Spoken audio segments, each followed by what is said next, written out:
जय माता दी फ्रेंड्स। दोस्तों, आज हम दशा माता की तीसरी व्रत कथा का श्रवण कर रहे हैं। किसी नगर में एक साहूकार रहता था। उसके 5 पुत्र और 5 बहुएं थी। उस साहूकार की एक पुत्री भी थी जिसका विवाह हो चुका था, परंतु अभी गोना होना बाकी था। इसी कारण वह अपने माता पिता के साथ रहती थी। एक बार साहूकार की पत्नी दशा माता का डोरा ले रही थी और उसकी सभी बहुओं ने भी डोरे लिए। बहुओं ने अपनी सासू माँ से पूछा, सासू माँ, क्या हमें ननंद जी के लिए भी डोरा लेना है? सास ने कहा, हाँ, उसके लिए भी डोरा लेना है। इस पर बहुओं ने कहा, माँ जी, उनकी तो विदाई होने वाली है। यदि व्रत के पहले ही विदाई हो गई तो क्या होगा? सास ने कहा, मैं पूजा का सारा सामान उसके साथ रख दूंगी, वह ससुराल में पूजा कर लेगी। कुछ दिनों बाद उसका पति उसे लेने आ गया। उसे परिवार के लोगों ने विधि पूर्वक विदा कर दिया। जिस पालकी में उसे बिठाया गया, उसी पालकी में दशा माता की पूजा का पूरा सामान रख दिया गया ताकि वह अपने ससुराल जाकर पूजा कर सके। लड़की जब ससुराल पहुंची तो उसे घर के आंगन में ही गलीचा बिछा के बैठा दिया गया। घर परिवार की और आस पड़ोस की सभी महिलाएं नई बहू को देखने आने लगी। सभी महिलाएं उसकी सुंदरता, उसके कपड़े और उसके गहने की तारीफ करने लगी। लेकिन अचानक ही किसी की नजर उसके गले में बंधे उस डोरे पर चली गई। वह बोली, बहू की माँ बड़ी टोटकेबाज लगती है। उस महिला की ऐसी बात सुनकर सभी की नजर उसके गले में बंधे उस डोरे पर चली गई और सभी कुछ न कुछ कहने लगी। जितने मुंह उतनी बातें होने लगी। शाम होते ही ननंद, देवरानी, जेठानी, सभी घर की स्त्रियां उसी डोरे के बारे में चर्चा करने लगी। सभी उस डोरे की निंदा कर रही थी। सुबह से शाम तक साहूकार की बेटी उसी डोरे के बारे में सुन सुनकर परेशान हो गई। वह यह सब सुन सुन के इतना परेशान हो गई थी कि उसने डोरे को निकाल कर जलती हुई आग में फेंक दिया। डोरे के जलते ही पूरे घर में आग लग गई। घर में रखा धन धान सब कुछ जल गया। सभी लोग अपने अपने प्राण बचाकर घर से बाहर भाग गए और इसी कारण घर के सभी सदस्य उस गांव को छोड़कर अलग अलग होकर रोजगार की तलाश में निकल पड़े। पूरा घर जल चुका था। घर में अब ना कुछ खाने को था और ना ही पहनने को। वह लड़की और उसका पति चलते चलते उसी गांव में पहुंच गए जहां की वो लड़की थी, यानी कि जिस गांव में लड़की का पियर था। लड़की ने अपने पति से कहा, तुम यहाँ भाड़ झोंको, मैं अपने लिए यहाँ कुछ ना कुछ काम ढूंढती हूँ। वह पत्नी का कहना मानकर भाड़ झोंकने लगा और वह लड़की एक कुएं पर जाकर बैठ गई। उस कुएं पर उस गांव की सभी स्त्रियां पानी भरने आती थी। उस लड़की की सभी भाभियां भी उसी कुएं पे पानी भरने आईं। वह अपनी ननंद को पहचानी नहीं और उसे देख बोली, तुम तो किसी भले घर की लड़की मालूम होती हो, क्या तुम कोई काम करोगी? उसने कहा, हाँ, काम तो करूंगी, परंतु कोई नीच काम नहीं करूंगी। उसकी बड़ी भाभी बोली, हमारी ननंद अपने ससुराल चली गई है। जब से हमारे बच्चे बड़े दुखी रहने लगे हैं, तुम हमारे घर पर रहना और बच्चों की देखभाल करना और हमसे भोजन सामग्री लेकर अपना खाना बना लिया करना। वह लड़की यह काम करने के लिए राजी हो गई। भाभियां घर आईं और अपनी सास से कहने लगी, सासू माँ, कुएं पर एक अनाथ लड़की बैठी हुई है, किसी भले घर की मालूम होती है, वह कोई काम ढूंढ रही है, आप कहें तो उसे घर ले आए, वो बच्चों को संभालने के लिए राजी हो गई। सास ने कहा, खुशी से ले आओ, परंतु घर में कलह मत करना। सारी बहुओं ने एक दूसरे को देखा और राजी हो गईं।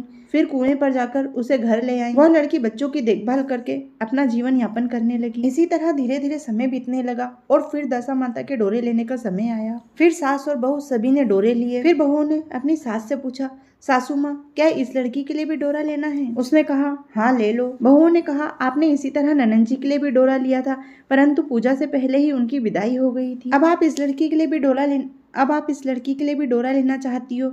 यदि यह भी पूजा से पहले चली गई तो क्या होगा? यह लड़की पूजा होने तक इसी घर में रहेगी तो अपने आप पूजा में शामिल हो जाएगी। सास बोली, तुम्हारी ननंद ने घर जाकर पूजा की होगी और यदि कहीं जाती है तो इसको भी सम्मान दे देंगे, यह भी वहाँ पूजा कर लेगी। सबने दशा माता का उसके लिए भी डोरा ले लिया। वह भी 9 दिनों तक दशा माता की कहानियां सुनती रही और व्रत और पूजन करती रही। 10वें दिन सास और बहुओं ने सभी ने सर से स्नान किया और घर में चौका लगाकर पूजा की तैयारी करने लगी। लड़की बहुओं से बोली, यदि कोई पुराना कपड़ा मिल जाए तो मैं भी स्नान कर लूं। बहुएं सास से बोली, माँ जी, क्या हम इसे ननंद जी की पुरानी साड़ी दे दें? सास ने कहा, तुम जानो, तुम्हारी ननंद जाने। तब उन्होंने कहा, हम ननंद जी को नई साड़ी दिला देंगे। और ऐसा कहकर उस लड़की को अपने ननंद की साड़ी दे दी। वह पुरानी साड़ी लेकर स्नान करने चली गई। उसने सर से स्नान किया और साड़ी पहनकर घर आ गई और पूजा में शामिल हो गई। वह जैसी आके बैठी, सभी बहुओं ने कहा, यह तो ननंद जी जैसी लग रही है। सास ने सबको डांटते हुए कहा, जो मन में आता है वही कहती रहती हो, पूजा के समय भी चुपचाप नहीं बैठती। चुपचाप बैठो, तुम्हारी बातों से पूजा में विघ्न हो रहा है। पूजा संपन्न होने के बाद सबने मिलकर पारण किया। उस लड़की ने भी पारण किया। उसके बाद सब एक दूसरे का सर गूंथने लगे। एक ने उस लड़की का भी सर गूंथना शुरू किया। वह बोली, जैसी गूंथ इसके सिर में है वैसी गूथ हमारी ननद के सर में भी थी। सास नाराज होकर बोली, तुम अपनी ननद की तुलना इससे क्यों कर रही हो? कहाँ मेरी बेटी और कहाँ ये नौकरानी? सास ने बहुओं को डांट तो दिया, परंतु उनकी बातें सास के मन में लग गई। उसने लड़की से कहा, आज रात तुम मेरे पास सोना। रात को जब सब सो गए तो सास ने उस लड़की से पूछा, तुम्हारे पियर में कोई है? उस लड़की ने जवाब दिया, मेरे 5 भाई, 5 भाभियां और आप जैसे माता पिता भी थे। उसने पूछा, क्या हुआ? लड़की बोली, पियर में मैंने दशा माता का डोरा लिया था। पूजन से पहले ही मेरी विदाई हो गई। जब मैं ससुराल पहुंची तो वहाँ की सभी स्त्रियों ने मेरे गले में पड़े डोरे को देखकर मेरी हंसी उड़ाना शुरू कर दी। तब मुझसे वह सब सहन न हुआ और मैंने वो डोरे को उतार कर आग में डाल दिया। उसके जलते ही पूरा घर जल गया। पूरा घर जल के भस्म हो गया और हम जैसे तैसे सब अपनी जान बचाकर भागे। घर में कुछ खाने पीने को भी नहीं रह गया था। इस कारण हम लोग सब अलग अलग दिशा में अपने अपने काम को ढूंढने निकल गए। मैं और मेरे पति भी इस गांव में काम ढूंढने के लिए आ गए। लड़की की माँ ने पूछा, तुम्हारा पति कहाँ है? लड़की ने कहा, वो भड़भुंजे के यहाँ भाड़ झोंकते हैं। दशा माता के प्रकोप से हमारा यह हाल हो गया है। वह समझ गई कि यह लड़की और कोई नहीं, मेरी ही बेटी है। तब उसने अपने 5 बेटों को बुलाया और कहा, यह लड़की और कोई नहीं, तुम्हारी ही छोटी बहन है। सवेरा होते ही अपनी माँ के कहने पर 5 भाई भड़भुंजे वाले के यहाँ गए और अपने बहनोई को ले आए। घर लाकर उसे स्नान कराया और अच्छे कपड़े पहनाए।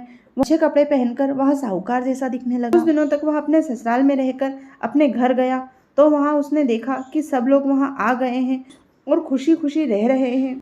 फिर वह अपने ससुराल आया और अपनी पत्नी को विदा कराकर ले गया। वह अपनी दशा पर विचार करते हुए जा ही रही थी कि मार्ग में एक नदी पड़ी। उस नदी में अप्सराएं स्नान कर कर दशा माता का डोरा ले रही थी। उनके पास एक डोरा अधिक था। अप्सराएं बोली, यदि इस डोली में कोई उच्च वर्ग की स्त्री हो तो उसे यह डोरा दे दें। उन्होंने डोली के पास जाकर पता किया और वह डोरा उस लड़की को दे दिया। जब लड़की ससुराल पहुंची तो सभी लोग मांगलिक वस्तुएं लेकर उसका स्वागत करने के लिए खड़े हुए थे। फिर उसे आसन पर बिठाया गया। वह बैठते ही बोली, आप लोगों ने पहली बार दशा माता के डोरे का अपमान किया था, दशा माता का अनादर किया था, जिसके कारण हमारी यह दशा हुई थी। हम सब लोग बिछड़ गए थे और घर का सारा सामान, धन धान्य सब जल गया। अब इतनी मुसीबतें उठाने के बाद अच्छे दिन आए हैं।